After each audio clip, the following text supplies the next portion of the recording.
If you compare beer with bratwurst, and cheese with wine, or even whiskey with donuts, then we think you can pair all of these delicious drinks with murder, conspiracies, missing persons, and more.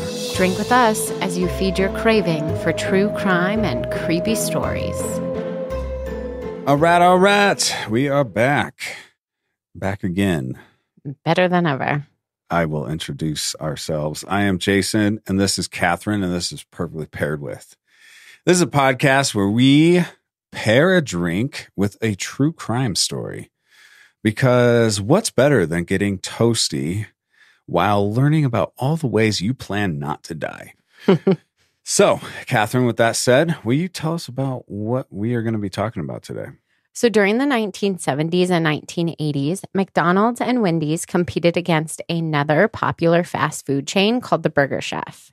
Their menu had things like the Big Chef, spelled S-H-E-F, the Super Chef, golden brown French fries, and an apple turnover. During the 80s, Burger Chef was almost an American staple with over 600 locations in 24 states. On a chilly Friday night in November, in Speedway, Indiana, 4 Burger Chef staff members clad in their brown and orange uniforms closed the restaurant at 11 p.m. and began performing their closing duties to prepare the restaurant for the opening shift the next day. By 12:30 a.m., all 4 employees would be missing from the Burger Chef premises, along with the assistant manager's car. What started out as an assumed inside job, where the young staff presumably decided to take the cash from that day's sales and run, quickly turned into something else. That fateful night, there was something extra on the Burger Chef menu, and that something was a quadruple murder. Well, that sounds very intriguing, and I am excited to see what happens in the story. So for the pairing that I'm going to do for this story, you gave me some ideas, or not ideas, but clues about the tale that's going to come. And amongst those clues, the one thing that stood out to me was Indianapolis 500. Mm-hmm. And well, really quick, it doesn't take place like during an event, but it is in the city of. So the Burger Chef is located in Speedway, Indiana, which is its own town. It has its own police force, its own public school system. It has its own post office. And that is where the Indy 500 is held. That's where the Indianapolis Motor Speedway is, despite the fact that they call it the Indianapolis 500. It's in a town called Speedway, which is about 6 miles from Indianapolis. Which is appropriately named. Well, that being said, I was like, I know there's got to be a drink that is involved in that. And as soon as I looked it up, I remembered, oh yeah, these guys drink milk when they win a race, which is so strange. So I dug into like, why the hell do they drink milk? So actually, winners drink milk is a phrase and tradition that is in all of Indiana sports. And it started all the way back in 1936 from a winner of the Indianapolis 500. And his name is, I am spacing it, so I'm looking really quick, Louis Meyer. And it simply came from him requesting buttermilk to quench his thirst after the race. Yuck. So winners drink milk in Indiana, which is strange. And obviously, I was going to have us just drink milk. That would be a weird podcast. I don't know what we would do with that. So I went with the next best thing, one that looks like milk while you drink it. We've seen a man in a movie that is just a cult classic. The Dude, drink a lot of these, and it is White Russian. The White Russian, which is what? What are the ingredients? Vodka, cream, and coffee liqueur. Oh, all right. Which really makes a good drink. Cheers. Cheers. I can't imagine it's winners drink healthy. milk. Winners drink milk.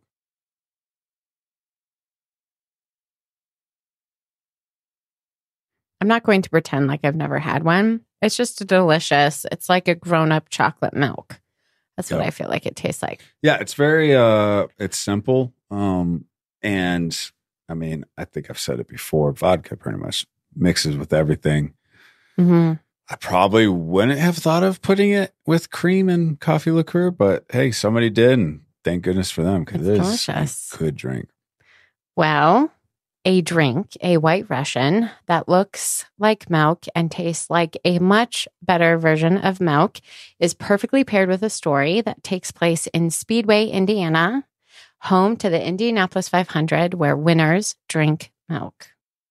So on the night of November 17th, 1978, 16-year-old Mark Flemons, a sophomore at Speedway High School, was not actually scheduled to work. But after agreeing to cover the shift of fellow employee Ginger Anderson, Mark Flemons assumed his role behind the grill to serve up delicious burgers all night long. That night, Ginger was going on a date with another Burger Chef staff member, Brian Kring. As Mark worked the grill, 3 other closing Burger Chef employees took orders, packaged food, and filled cups with delicious orange drink and Coca-Cola. Danny Davis, was a 16-year-old junior in high school. The Burger Chef was an obvious choice of a workplace for him because it was within walking distance of his home. Also working the closing shift was an 18-year-old honor student named Ruth Ellen Shelton. The assistant manager on duty that evening was 20-year-old college student Jane Freet. She had been working at the Burger Chef for over 3 years. Nothing seemed amiss inside the Burger Chef that day. An employee whose name had been redacted from the FBI files told investigators that nothing unusual occurred during their shift, which had taken place from 11 a.m. until 8 p.m. This employee also reported that the 4 employees who remained to close the restaurant were all good with each other, and they had had no problems.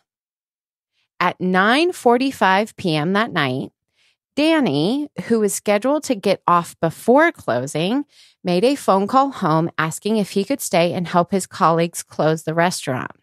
He was looking for a few extra hours to help him pay for Christmas presents that year. And that evening, it was likely that the staff would be down 1 closing member. You see, there was an unnamed employee. Again, this employee's name has been redacted from the FBI files, who was scheduled to show up at 10 p.m. the night of November 17th to help close the restaurant. But that employee had actually been fired earlier that week due to issues they had had with assistant manager Jane. He just had not been officially informed of that.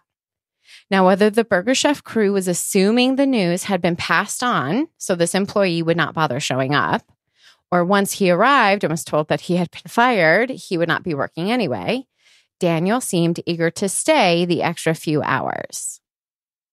At around 11:45 p.m., after the couple's date, Brian, who was driving Ginger home, passed the Burger Chef and noticed that Jane's 1974 Chevy Vega was missing from the parking lot.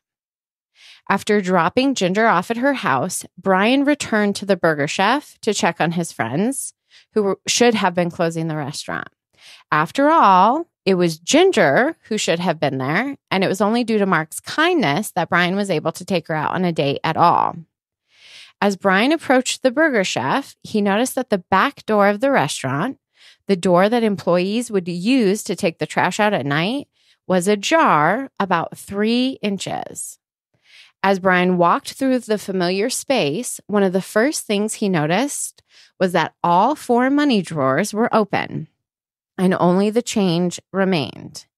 Now, the change in the drawers did total roughly $100, which in 1978 would not have been insignificant. Brian also noticed that the safe was open. Later, it would be determined that nearly $581 had been taken from the business that night. But the personal belongings of his colleagues remained, including the purses or bags belonging to both Jane and Ruth Ellen. After walking through the restaurant and calling out for his coworkers, Brian decided to call another Burger Chef location to inquire as to whether they knew if something had happened at the Burger Chef in Speedway. When those employees told him that they had no idea what had happened, Brian then called the manager of the Speedway Burger Chef and was told to immediately call local authorities, which he did. Now, investigators did respond to the restaurant. They took a report, but that basically was it. As far as they were concerned, it was most likely the 4 closing employees who robbed the restaurant and then rode off into the night in Jane's vehicle. Any idea how far $500 then would be today? I think it's pretty significant. I really do. What's significant? My guess would be about $5,000. Okay. That's still like the 581. Dumbest thing I've heard. Great job, detectives. They probably just stole the money and rode off into the sunset. I was a little overzealous. It'd be just shy of $3,000 today. Oh my gosh. That's the dumbest thing I've ever heard from our story so far. As far as theory of what happened. Because, those Speedway officers. Like, where are they then? And why wouldn't they take their purses with them? Like, Jane's driver's license was left in her purse. And you haven't said it yet, I don't think, unless you did in the intro. I'm assuming none of these people have been found yet. No, they're just missing. No, hang on. Okay. All right. So the responding investigators took a total of 0 pictures, and nobody even dusted for fingerprints. In fact, officers gave the opening shift members permission to clean the restaurant and open as normal.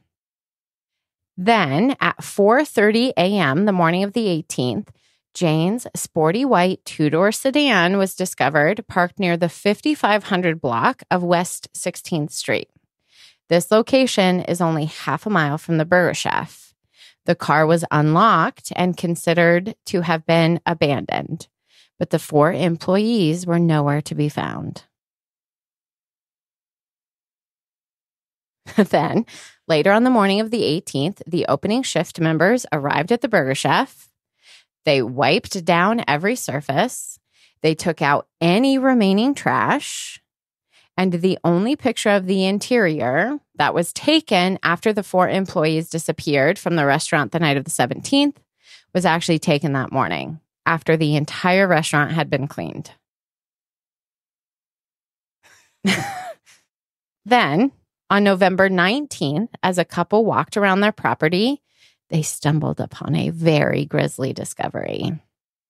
2 bodies, both clad in their orange and brown uniforms, the blood upon which was completely dried, were discovered. I'm guessing brown and orange was the Yes. colors of the employees of the Burger Chef. Now, immediately the couple called investigators, and the investigators arrived, and they would then discover 2 additional bodies. So all 4. The investigators, oh shit. Oh, we messed up. Fuck this one up. Now, these bodies were located about 20 miles south of Speedway in a rural field in Johnson's County. Ruth and Danny's bodies were lying face down next to each other, just off of a gravel path.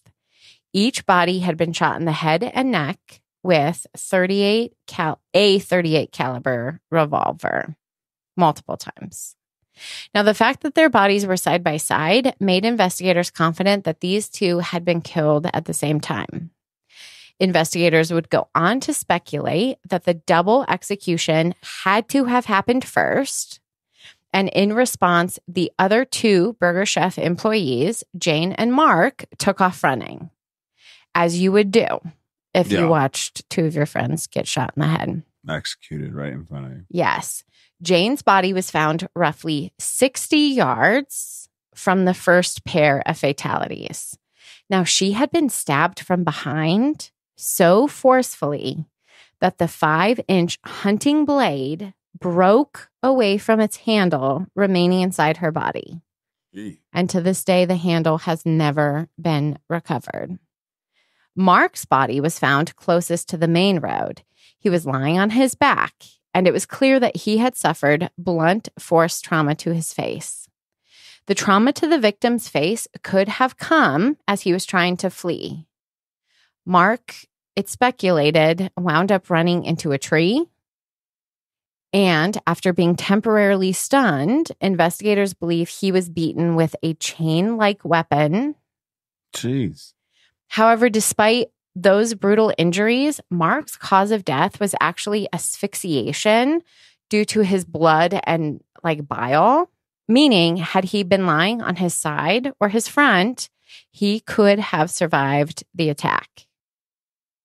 Now, valuable items were left on the bodies, like watches and money, suggesting that after the deaths, the perpetrators were no longer interested in robbery.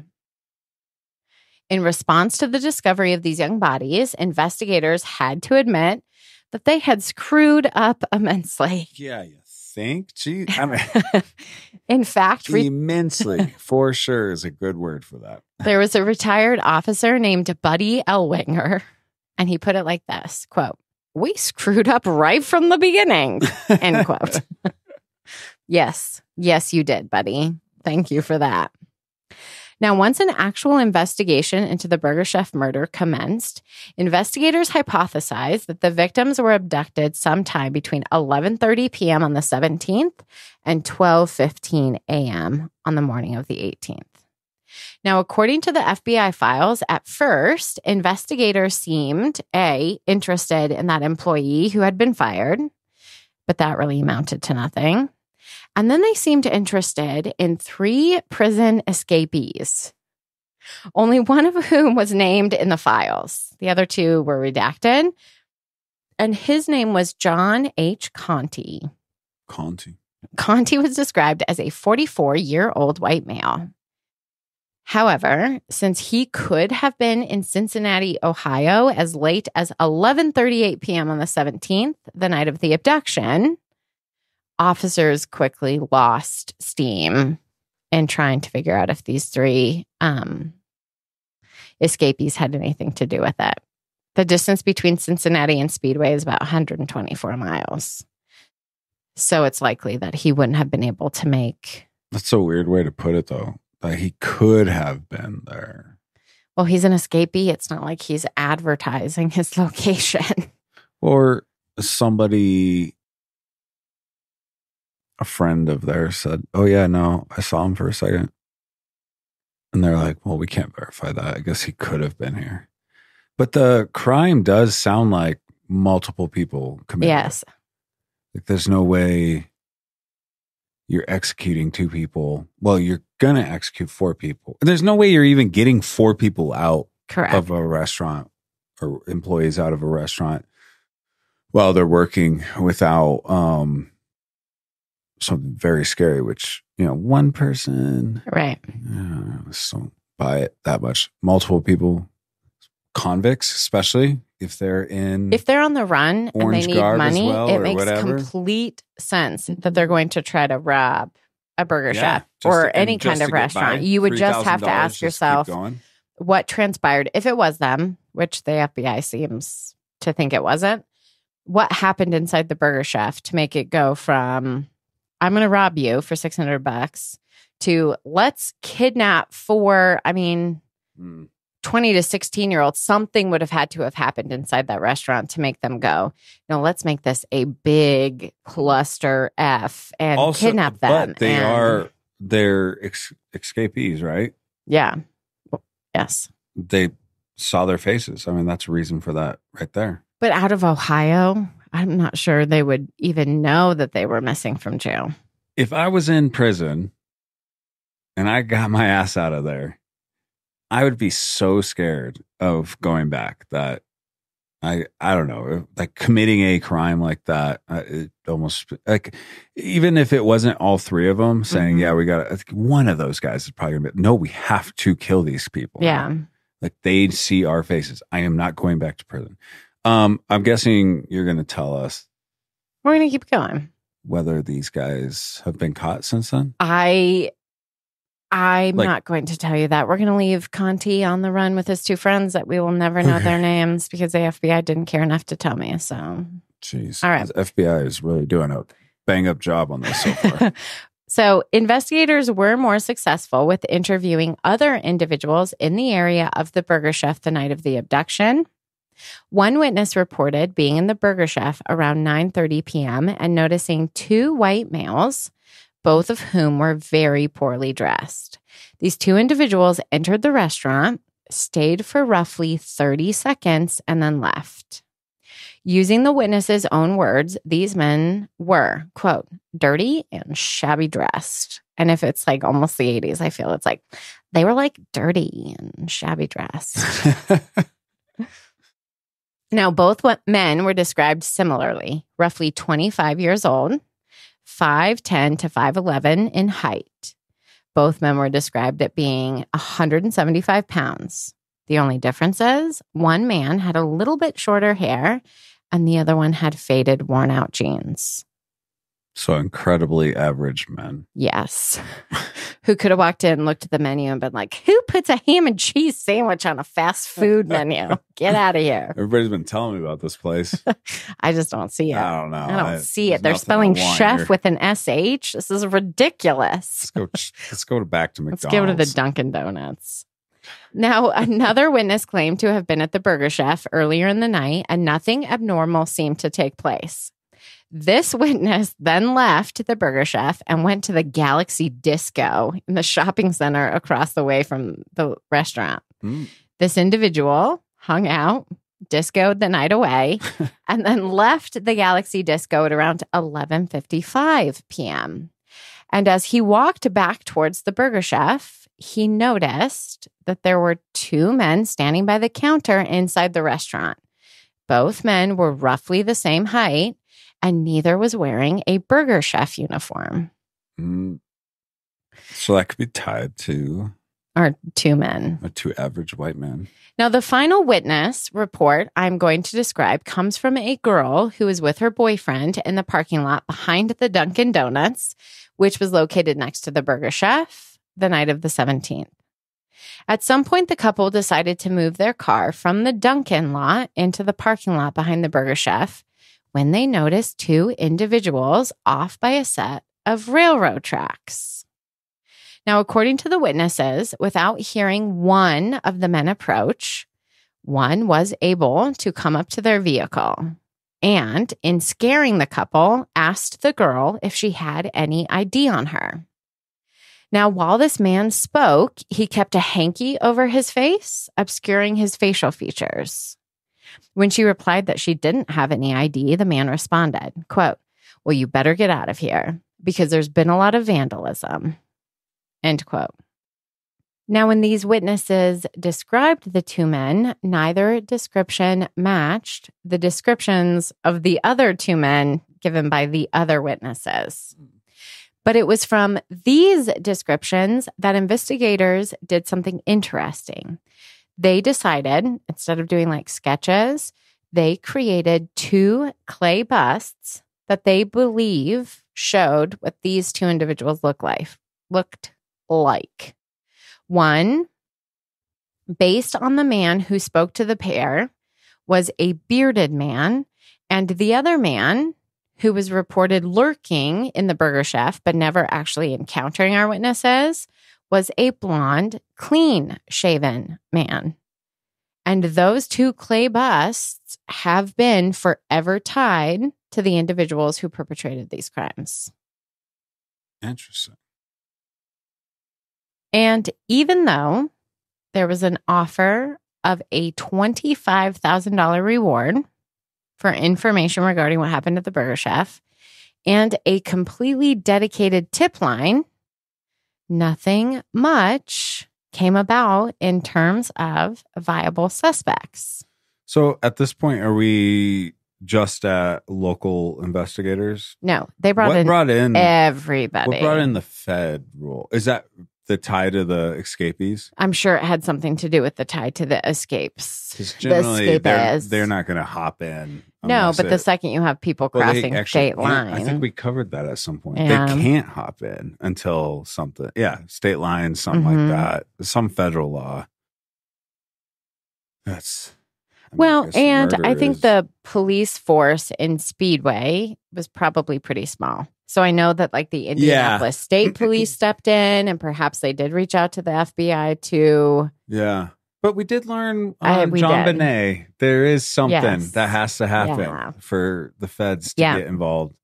Anyway, so feds are involved now, and they're doing everything trying they can.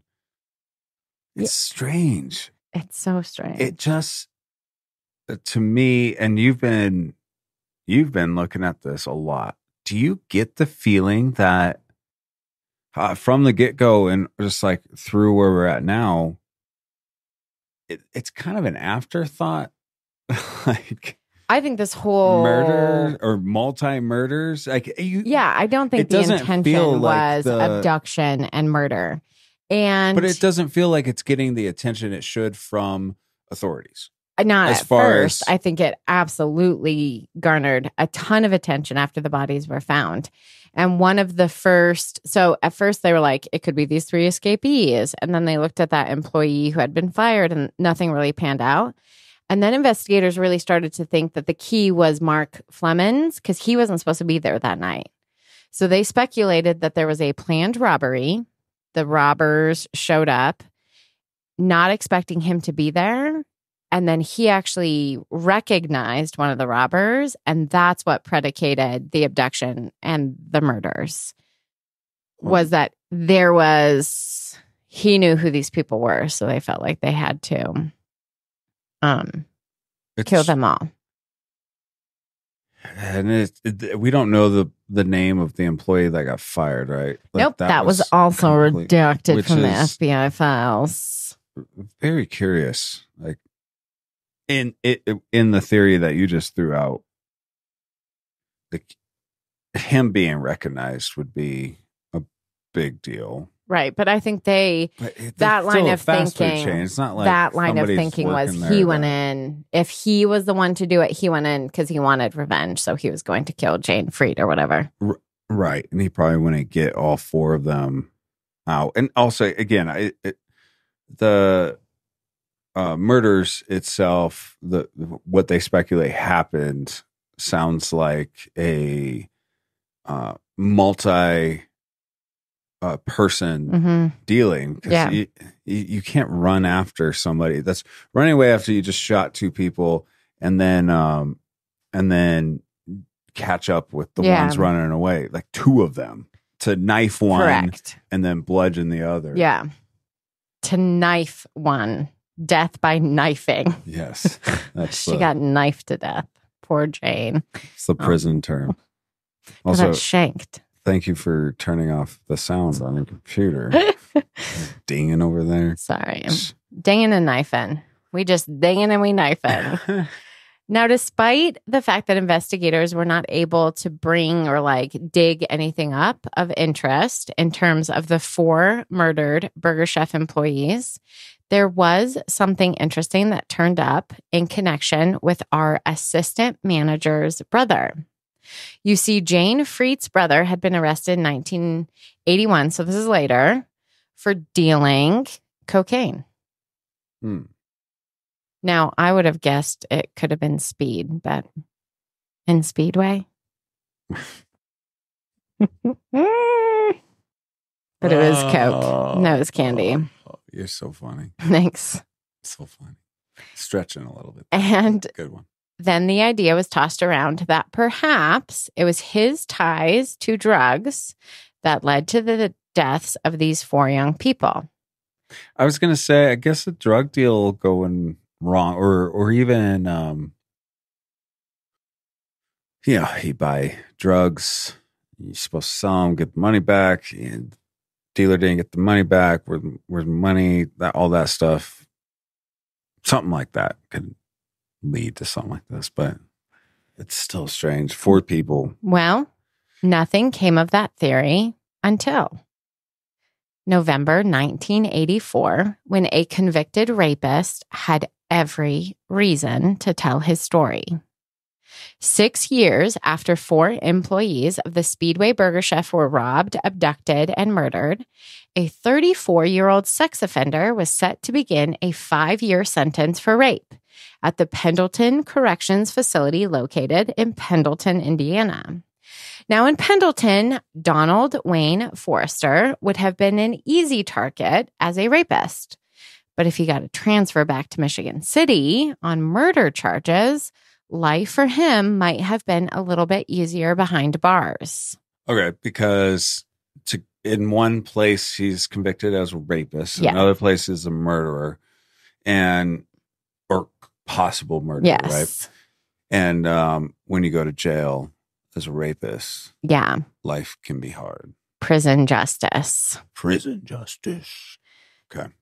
Well, on November 17th, 1978, when these crimes were convicted, Forrester was living in Speedway, Indiana. In fact, he had grown up fairly close to where the bodies of the victims had been discovered. Here are the main details of Forrester's confession.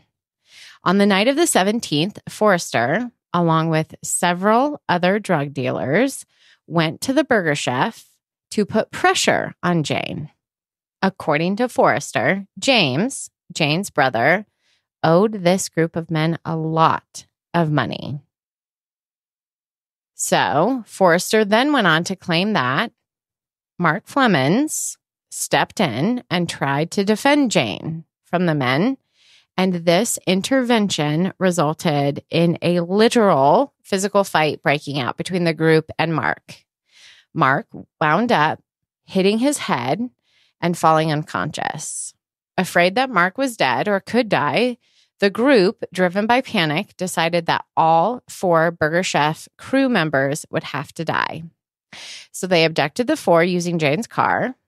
They ditched Jane's car, moved the 4 to another vehicle, and drove them out to the rural field where each employee was killed.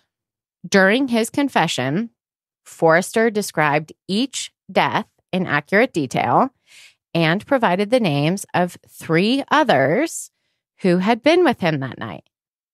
Forrester was able to identify where each specific body had been found without it being disclosed. Correct. He then said, which was confirmed by, at this point in time, his ex-wife, that together the couple drove back out to the rural field and recovered the .38 caliber shell casings. He then explained that he took the shell casings and flushed them down the toilet. Now, do you know what investigators found when they dug through 8 years worth of bodily waste? What the? They can do that? Apparently. Wait. I mean, digging through poop. A lot of it has to go away, right? I don't even know. I have no idea. Gosh, these are things I don't think about. Or maybe it's like a septic tank. I have no idea. Yeah, but maybe septic tank, possibly. Yeah, digging through sure. 8 years worth rural, of so shiznit. Probably is a septic tank. They found 38 caliber. They casings. found 38 caliber shell casings. Wow. But before investigators could officially act, Forrester's confession was leaked to the press.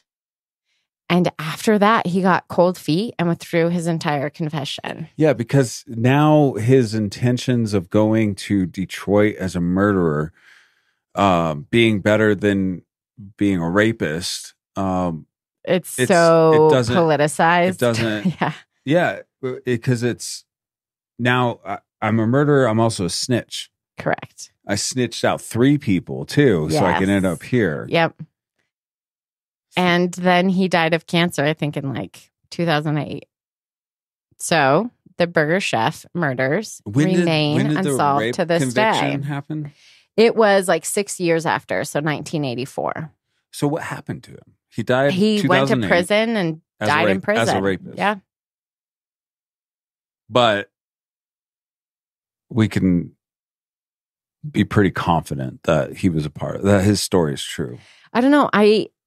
I find it difficult to just assume that that's what happened, when I can think of plausible explanations for him trashing 38 caliber shells for different reasons and then making it very convenient. Oh, I mean, but the details that he knows, that there's got to be details he knows that weren't disclosed to the public. I can't imagine they would just like drop it.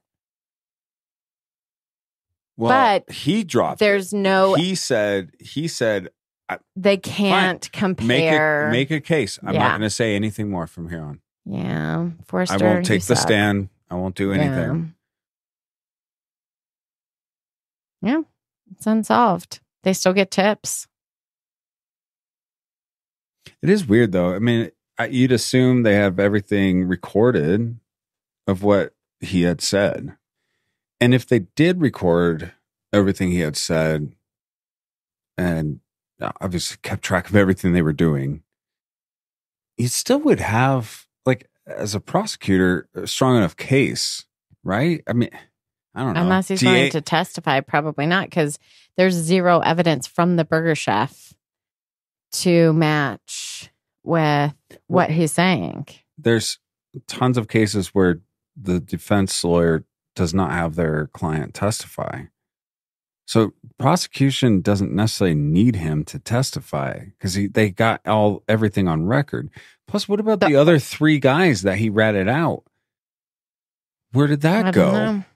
Nowhere. Probably because they're all criminals and know how to get by the law, and I don't know. It just never turned into anything. That is so strange. I was almost excited to have this one solved and find out. Nope. Forever unsolved. This person did it this way. But we almost have it. And I know you speculate. I think he was being honest. I think that's exactly what happened. It's strange that.